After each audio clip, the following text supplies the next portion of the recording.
Bonjour à tous, bienvenue dans votre journal. Dans l'actualité de ce 24 septembre, on parlera sport avec la rencontre de ce soir Nîmes Olympique Sedan aux Costières.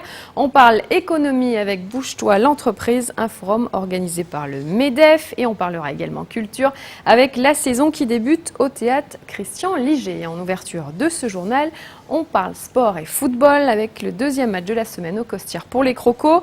Éliminés en Coupe de la Ligue contre Valenciennes sur pénalty 4-5, les Crocos ont à cœur de marquer des points. Ils jouent ce soir contre Sedan dans le cadre de la 8e journée de Ligue 2. Sedan actuel second du championnat avec 14 points. Le coup d'envoi, c'est à 20h. Allez, les Crocos. Et là, on voit les images du match de la Coupe de la Ligue contre Valenciennes. On parle encore sport, mais cette fois-ci Ligue 1 avec l'AC Arles-Avignon qui se prépare pour affronter Montpellier samedi au stade de la Mosson. C'est dans un contexte tendu. Après les départs de Robert Duverne et Michel Estévan que les joueurs se préparent. Nicolas Pinchino a assisté à l'entraînement. C'est dans un contexte très tendu que les joueurs de l'AC Arles-Avignon se déplacent samedi soir à Montpellier. L'entraîneur adjoint déjà licencié la semaine dernière, c'était au tour de Michel Estévan, l'enfant du pays et le moteur de l'accession en Ligue 1, d'être remercié. Jean-Louis Saez et Kader Ferraoui, respectivement entraîneur de la réserve et entraîneur des moins de 18, avaient repris le collectif déjà face à l'OM. Et on les retrouvera samedi soir aux abords de la pelouse à la Mosson. Moi je vais parler que sportif et je ne vais pas parler du reste. T'as l'esprit un peu abattu. Ouais, je suis un peu l'équipe abattue, mais pas résigné.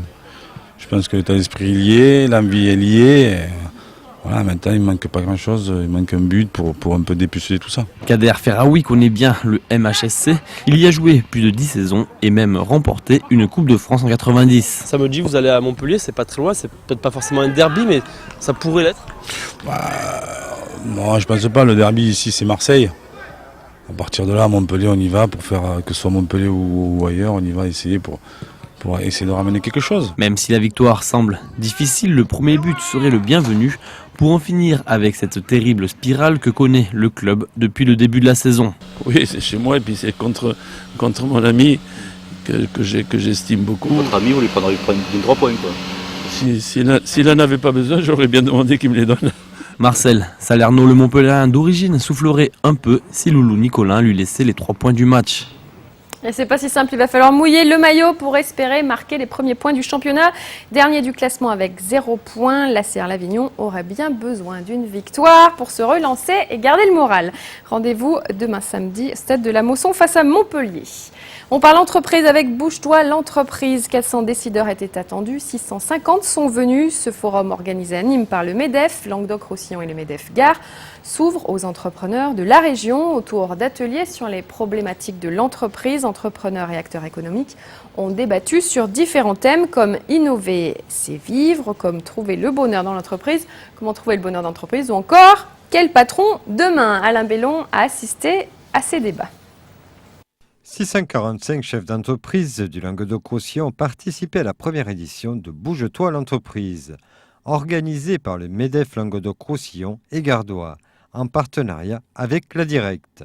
Rencontre, échange, mutation de l'entreprise étaient des objectifs ou thèmes de cette journée. On a décidé d'appeler cette journée Bouge-toi l'entreprise parce qu'il était bien évident qu'après les 2 ou 3 années de crise qu'avaient subies les entreprises, il fallait à ce moment-là réunir toutes les entreprises et les mettre en relation aussi avec des institutionnels, des économistes et aussi tout ce que nous avons reçu au niveau de nos ateliers. Dans le Gard et à Languedoc-Roussillon, les chefs d'entreprise ne sont jamais venus sur un événement comme ça. C'est la première fois, donc ils innovent, ils viennent échanger avec les autres. Et ça, c'est un vrai moyen de sortir de la crise.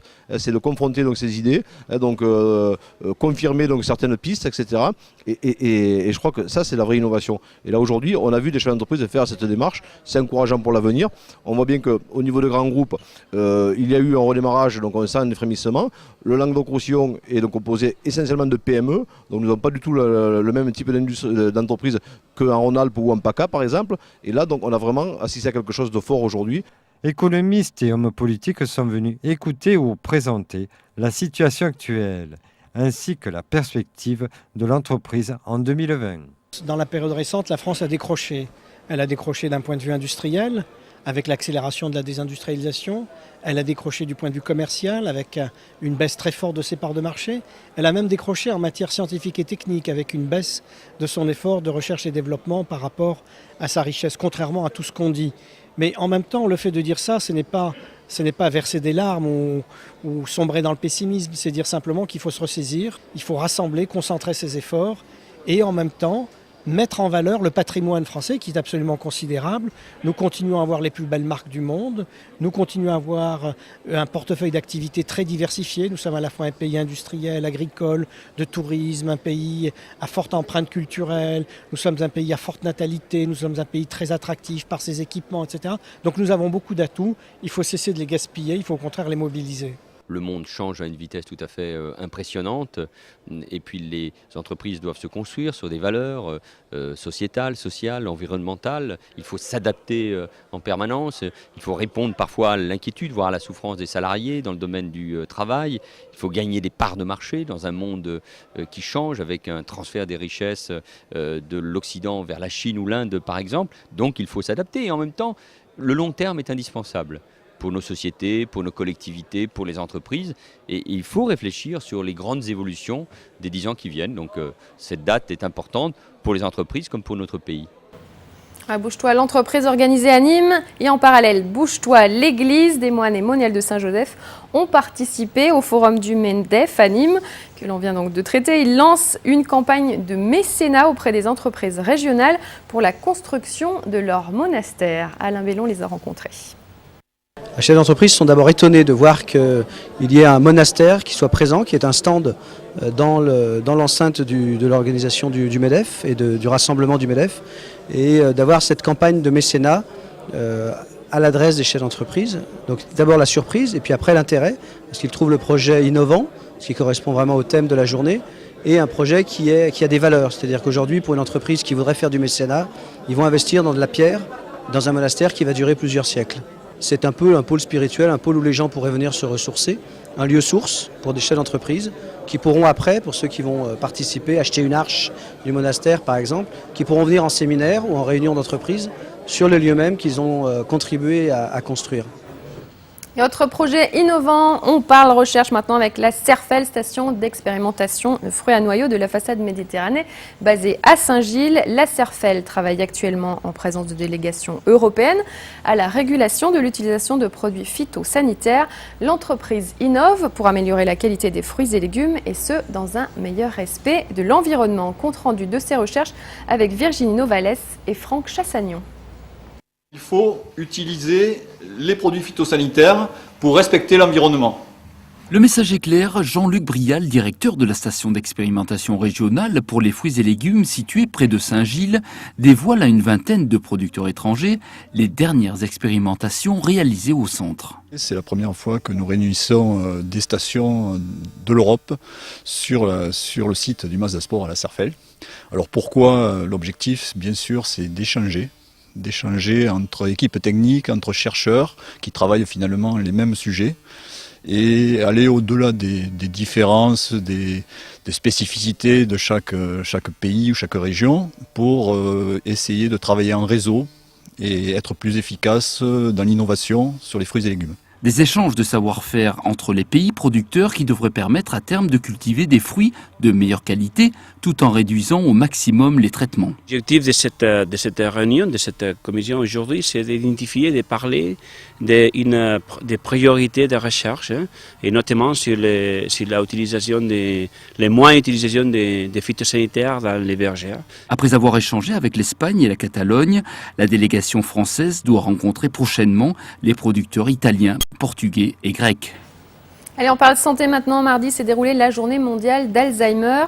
En France, 800 000 personnes seraient atteintes de cette maladie liée à l'accroissement de l'espérance de vie. Elle touche une femme sur 4, un homme sur 8.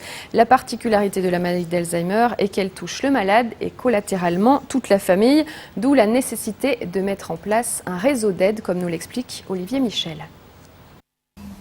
Non, j'ai rien oublié. Pour une fois, c'est rare. Pierre a 82 ans, est marié et a 3 enfants. Il est empli d'humour et aime chanter, mais recherche constamment sa sacoche, ne sort plus seul, répète les mêmes phrases et ne reconnaît plus tous les membres de sa famille. Comme 800 000 Français, il est atteint de la maladie d'Alzheimer. Alors 10 fois dans la journée, quel jour on est, quelle heure c'est, même avec sa montre ne marchait pas, il voulait absolument avoir raison. C'est des petites choses qui, à longueur de journée, usent l'environnement. Une maladie de vieillesse qui augmente proportionnellement à l'espérance de vie. Elle touche 1% des personnes qui ont entre 65 ans et 69 ans, 20% entre 85 et 89 ans et 40% entre 90 et 95 ans. Des pourcentages à relativiser puisqu'ils ne prennent pas en compte l'impact de la maladie sur l'entourage. Ceux qui sont appelés les aidants familiaux souffrent au quotidien. Parce que quand on a cette maladie dans une famille, on se trouve bien seul et bien démuni parce que on vous plaint, on vous dit si, alors finalement on se recroqueville dans sa coquille et je n'arrive à plus pouvoir voir les gens. Parfois, je m'isole. Afin de rompre cet isolement des aidants, le comité gardois d'éducation pour la santé a organisé jeudi une conférence présentant les différentes actions menées. Parmi elles, la mesure 2 du plan Alzheimer, lancée en 2008, prévoit une formation pour les aidants familiaux. Objectif, éviter les replis sur soi, accepter la maladie et rendre le quotidien moins éprouvant. Une maladie, il ne le fait pas exprès. C'est quelque chose qui est sournois, qui s'installe sournoisement. Et dans un premier temps, il faut savoir accepter cette maladie. Et il y a une deuxième difficulté, c'est aussi de pouvoir accepter de l'aide. L'idée, c'est un petit peu de les accompagner, puisqu'ils sont accompagnants à domicile au quotidien, et c'est de les accompagner dans leurs difficultés, mais aussi de les aider à retrouver des instants de plaisir et de bonheur à partager avec les personnes malades. Entretien individuel, groupe de parole et soutien psychologique sont autant d'initiatives qui doivent aider à passer outre ces sentiments d'abandon et de culpabilité pour se recentrer sur soi. Mais j'ai perdu ma maman le 29 juillet 2010 de cette année. Cette aide m'a beaucoup apporté dans la mesure où c'était un groupe de soutien en fait. On avait d'autres personnes, dont le mari éventuellement, la maman aussi était atteinte de la maladie d'Alzheimer. Et on a pu invoquer en fait des échanges. Ça nous fait du bien et en même temps parfois on en rit de ce qu'ils peuvent nous dire, de ce qui est bizarre. Ça nous permet de nous retrouver aux réunions et d'avoir finalement un suivi avec des gens qui vivent le même vécu que nous tous les jours. Sur le département du Gard, environ 8000 cas de malades atteints d'Alzheimer sont recensés et donc autant de familles en souffrance. Des familles qui devront continuer à faire face. La conférence gardoise a mis en avant une insuffisance de place dans les structures d'accueil. Hey, ciao, revista. D'où la nécessité également d'organiser des réseaux d'aide aux familles. On parle culture maintenant avec Arnhem, 11e foire contemporaine Méditerranée qui a ouvert ses portes hier jeudi 23 septembre. Exposition de prestige sur le thème du déjeuner sur l'herbe, exposition de dessin d'art contemporain sur le thème de la mythologie ou encore concours de dessin. Autant de variations pour découvrir l'art contemporain pendant 5 jours jusqu'à lundi. Ce vendredi 24 septembre, nocturne jusqu'à 22 h. On écoute la directrice artistique d'Arnhem au micro d'Olivier Michel. Ce qu'il faudra retenir de cette 11e édition, c'est d'abord une exposition de prestige, à proprement de prestige, puisque elle nous a été prêtée par le mécène le plus important de la région Languedoc-Roussillon, qui est aussi le plus gros promoteur immobilier, qui présente une collection du déjeuner sur l'herbe d'Édouard Manet, revue et corrigée, si on peut le dire, par 20 artistes de grand talent et de renommée internationale, entre autres Jean Legac, Louis Kahn, Speedy Graffito, Combas, Di Rosa. Donc voilà, des tableaux majestueux, puisqu'ils font plus de 2 mètres pour certains, et certains autres font même jusqu'à 3 mètres. Donc des très très très belles pièces, une très belle exposition. En données chiffrées, Arnhem, c'est combien d'exposants, combien d'artistes? Alors là, on est à peu près sur plus d'une trentaine d'exposants. Pour la plupart, il y a une vingtaine de nouvelles galeries et on est sur plus de 10 000 visiteurs chaque année. Donc on est, voilà, c'est une foire qui a plus qu'une légitimité puisqu'on est à la 11e édition. L'art contemporain connaît-il la crise ? Malheureusement oui, je ne pourrais pas vous dire le contraire, mais écoutez, globalement on est dans un démarrage depuis ce matin avec le vernissage hier, ça se précise, il y a quand même des ventes qui sont en train de s'amorcer, malgré la crise, il y a encore des gens qui ont envie de se réfugier aussi, de se dire malgré la crise autant mettre notre argent dans quelque chose dont on va profiter, puisqu'une œuvre c'est aussi un plaisir qui est là tous les jours et c'est un petit peu autre chose qu'un coffre-fort quoi.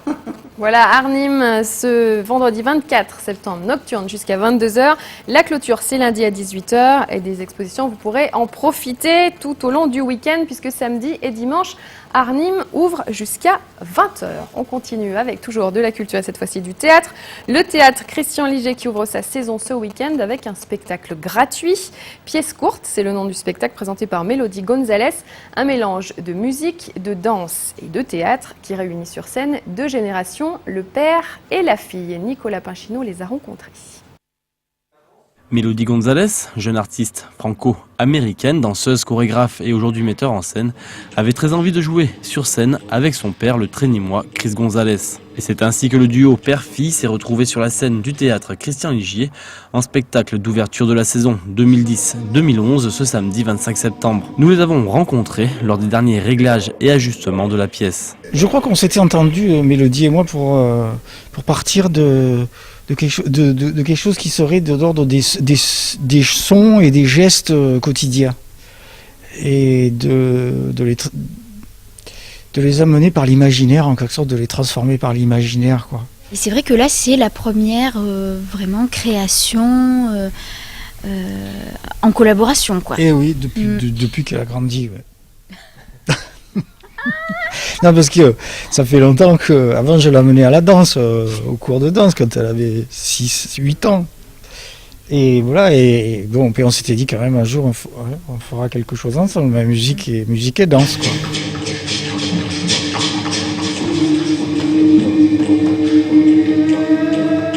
Pièce courte fait appel à plusieurs disciplines artistiques pour emmener le spectateur dans un imaginaire où règne la poésie, l'émotion et quelques gouttes de fantaisie.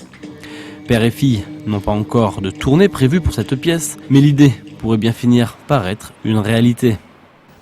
Voilà un spectacle à découvrir au théâtre Christian Liger ce week-end.